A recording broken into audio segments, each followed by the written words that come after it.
नमस्कार दोस्तों, स्वागत है आपके अपने इस चैनल पूजा पाठ में। तो आशा करता हूँ आप सब स्वस्थ होंगे और अच्छे-अच्छे कामों में व्यस्त होंगे। तो आज के इस वीडियो के माध्यम से मैं आप लोगों को बताने वाला हूँ, किस प्रकार से आप लोग बिल्कुल सिंपल सरल विधि से अपने घर में धनतेरस की पूजा कर सकते हैं। तो जी हाँ, धनतेरस का दिन बहुत ही शुभ दिन होता है और इस दिन अपने घर में नई-नई जो भी पीतल के जो भी बर्तन आदि खरीदे जाते हैं और जो भी मूर्तियाँ भगवान के सोना चांदी ये सब खरीदे जाते हैं जो कि बहुत शुभ माना जाता है इस दिन, है ना? और इस दिन साथ ही साथ भगवान धन्वंतरी जी का पूजा किया जाता है। तो आप देख सकते हैं मेरे पास यहाँ पे धन्वंतरी जी का श्री विग्रह तो नहीं है, लेकिन आप भगवान विष्णु की भी पूजा कर सकते हैं क्योंकि वो उन्हीं का ही रूप है ना? तो अगर आपके पास तस्वीर नहीं है तो आप सुपारी के रूप में भी पूजन कर सकते हैं। उसके बाद आप देख सकते हैं धनतेरस के दिन माँ लक्ष्मी जी और गणेश जी की भी विशेष पूजा की जाती है। बहुत लोगों के घर में अलग-अलग नियम होता है, जैसे कि बहुत लोग लक्ष्मी नारायण केवल पूजते हैं, तो वो लोग बस लक्ष्मी नारायण ही पूज सकते हैं और हमारे यहाँ तो लक्ष्मी गणेश की पूजा करने की परंपरा है। तो इसीलिए हम दीपावली के दिन लक्ष्मी गणेश की ही पूजा करते हैं। तो सबसे पहले आप देख सकते हैं मैं यहाँ पे चावलों का आसन रख कर के सभी भगवान जी को अच्छे से विराजमान कर दिया हूँ।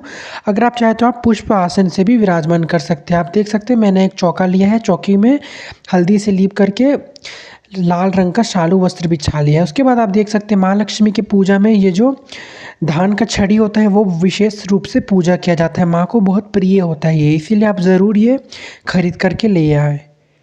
और ये दिवाली का जब ये मार्केटिंग करेंगे तो आपको ईज़िली ये अवेलेबल मिल जाएगा। साइड में वो लोग लेके बेचते हैं, तो आप ज़रूर खरीद लें। साथ ही साथ आपको कमल का पुष्प भी ज़रूर खरीद लीजिएगा। तो आप देख सकते हैं मैंने यहाँ पे अपने नारायण जी को पहले ही स्नान पंचामृत से करा करके अच्छे से वस्त्र धारण करा दिया हुआ है। तो इस प्रकार से मैंने अपने जो धन्वंतरी भगवान हैं उनको अच्छे से सजा दिया है ना? और साथ ही साथ हमें गणपति जी को भी अच्छे से विराजमान कर देना है।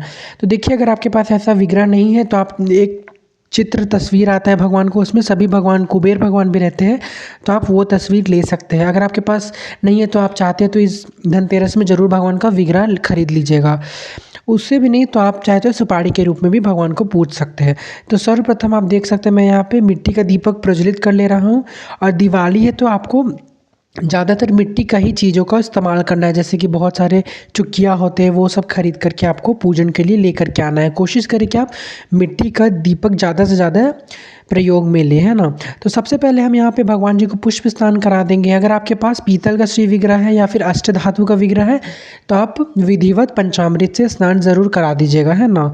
इसमें कोई प्रॉब्लम नहीं है। यहाँ पे अगर आपके पास इस तरह का विग्रह जो कि हर बार बहुत लोग लाते हैं तो आप ज़रूर अच्छे से भगवान को पुष्प स्नान करा दीजिएगा। पुष्प स्नान कराने के बाद आप देख सकते हैं मेरे गार्डन में कुछ पुष्प खिल गए थे तो मैं वही ले रहा हूँ।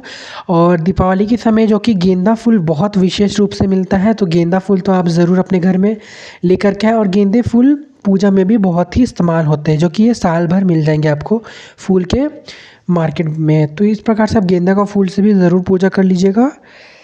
और माँ लक्ष्मी को पद्म फूल जो कि कमल का पुष्प अत्यधिक प्रिय है, तो आप ज़रूर माँ को कमल का पुष्प ज़रूर अर्पित कीजिएगा, क्योंकि माता लक्ष्मी को कमल का पुष्प, गुलाब ये सब बहुत प्रिय पुष्प माना जाता है। माँ लक्ष्मी को अत्यधिक प्रिय लगता है ये पुष्प, है ना? और गणपति जी को लाल रंग का पुष्प आप ज़रूर अर्पित कर दीजिएगा। तो इस प्रकार से मैं यहाँ पे भगवान जी को गेंदे का पुष्प अर्पित कर दे रहा हूँ। पुष्प अर्पित करने के बाद अब हम नारायण जी का, जो कि धन्वंतरी भगवान है हमारे, उनकी हम पूजा करेंगे आज के दिन। मैं तुलसी पत्र अर्पित करना है भगवान को। ओम नमो नारायणाय, ओम नमो नारायणाय, ओम नमो नारायणाय। इस तरह से आपको बोलते हुए भगवान जी का ये मंत्र, अगर आपको ये भी बोलना नहीं आ रहा है तो भगवान को जय श्रीमन नारायण, जय श्रीमन नारायण, आप इस सिंपल मंत्र को बोलते हुए तुलसी पत्र भगवान जी को अर्पित कर सकते हैं अच्छे से, है ना? तो आपको इस बात का ध्यान रखना है कि आपको बस धन्वंतरी जी को ही तुलसी पत्र अर्पित करना है। माँ लक्ष्मी और गणेश जी को तुलसी पत्र बिल्कुल भी आप अर्पित ना करें, है ना? उसके बाद फिर तुलसी पत्र अर्पित करने के बाद हम यहाँ पे चंदन का टीका लगा देंगे सर्वप्रथम गणपति जी को। उसके बाद फिर माँ लक्ष्मी को हम यहाँ पे टीका लगा देंगे। फिर हमारा जो भगवान जी का श्री विग्रह है धन्वंतरी जी का, उन्हें हम चंदन का टीका अच्छे से लगा देंगे।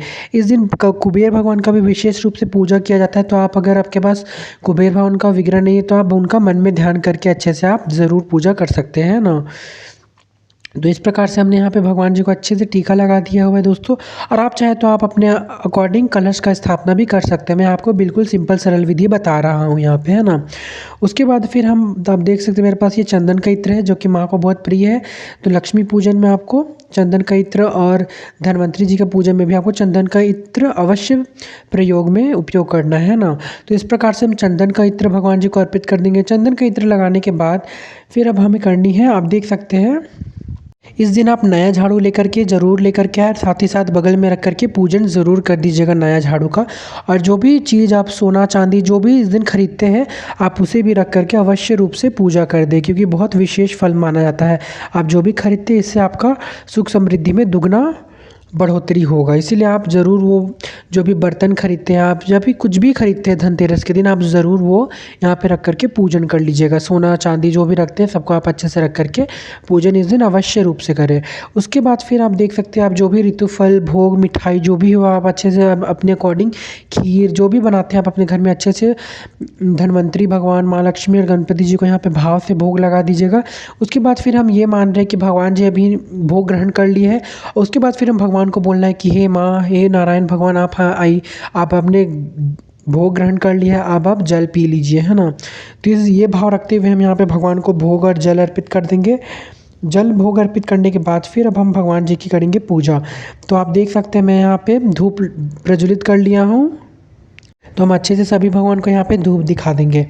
और देखिए भगवान जी को आप नारियल ज़रूर अवश्य रूप से माँ लक्ष्मी के पास आप अर्पित करें, क्योंकि माँ को श्रीफल अत्यधिक प्रिय है ना।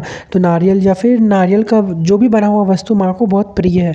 और इस दिन आप चाहे तो नारियल के जो छिलके होते हैं उससे आप धूप हुमाद ज़रूर कर सकते हैं, बहुत अच्छा माना जाता है। और दिवाली के दिन तो सभी के घर में होना ही चाहिए, है ना। तो इस प्रकार से हम यहाँ पे सभी जगह अच्छे से यहाँ पे धूप दिखा देंगे सभी भगवान को, हमारे धन्वंतरी जी को अच्छे से धूप दिखा देंगे प्रार्थना करते हुए, है ना। धूप दिखाने के बाद फिर आप देख सकते हैं मैं जो यहाँ मिट्टी का दीपक प्रज्वलित किया था उससे हम आरती कर लेंगे। सर्वप्रथम हमें गणपति जी का ध्यान करते हुए यहाँ पे आरती करना है। उसके बाद फिर माँ लक्ष्मी की आरती उतार लेंगे हम लोग। आप चाहे तो इस दिन अलग से माँ का चालीसा पाठ भी पढ़ सकते हैं। माता लक्ष्मी की आरती उतार लेने के बाद फिर हम धन्वंतरी जी की आरती उतार लेंगे अच्छे से। और भगवान से हम प्रार्थना करेंगे कि हे भगवान हमारे घर में सदैव सुख समृद्धि बनी रहे और हमारे घर में सदैव सुंदरता का वास हो। ये प्रार्थना करते हुए हमें अच्छे से यहाँ पे भगवान जी को आरती दे देना है। तो अब हम आरती दे दिए, उसके बाद फिर जो सबसे महत्वपूर्ण चीज़ होता है वो कि कर्पूर आरती, जो कि आपको अवश्य करना है इस प्रकार से। उसके बाद आप देख सकते हैं मैं यहाँ पे कर्पूर आरती को प्रज्वलित कर लेना है हमें। सर्वप्रथम कपूर को प्रज्वलित करने के बाद फिर अब हमें कर्पूर आरती करना है, जो कि बहुत शुभ माना जाता है। और इससे कर्पूर आरती करने से जो भी हमारे घर के देवी देवता है वो अत्यधिक प्रसन्न हो जाते हैं ना।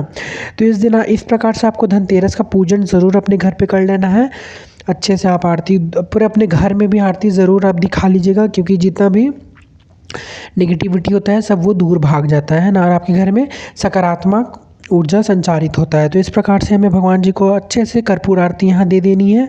कर्पूर आरती अब हमने दे दिया है। कर्पूर आरती देने के बाद फिर अब हम यहाँ पे आचमनी कर लेंगे, तभी हमारा पूजा संपूर्ण माना जाएगा। तो 3 बार ऐसे ऐसे करके हमें जल छोड़ देना है अपने थाली में। इस प्रकार से आप भी ज़रूर ऐसे ही कर लीजिएगा। अगर आपके पास ये आचमनी नहीं है तो आप कोई चम्मच भी ले सकते हैं या फिर आप हाथ में लेकर के भी कर सकते हैं ना। तो यही था आज का वीडियो, और इसी प्रकार से आप ज़रूर पूजा कीजिएगा। और इस दिन साथ ही साथ आपको झाड़ू का भी पूजा ज़रूर करना है। और जितना भी आपने सोना चांदी खरीदा है सभी को आप यहाँ पे विराजमान करके अच्छे से पूजन कर लीजिएगा।